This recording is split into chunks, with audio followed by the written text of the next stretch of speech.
Bună tuturor! Bine v-am regăsit și săptămâna aceasta la extragerea săptămânală a concursului Beauty Boo, prin care vă oferim un voucher de 200 de lei.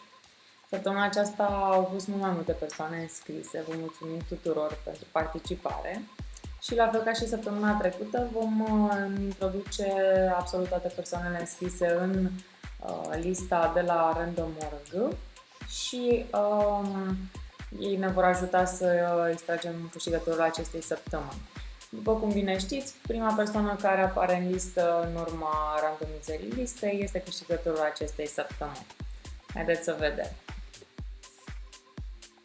Libeanu Raluca este câștigătoarea acestei săptămâni. Îi mulțumim frumos pentru participare. Și nu uitați, fiecare dintre voi veți primi un cadou surpriză din partea Beauty Boo. Și vă așteptăm și săptămâna aceasta să vă înscrieți și să vă anunțați și prietenii legat de acest concurs. Mult succes în continuare!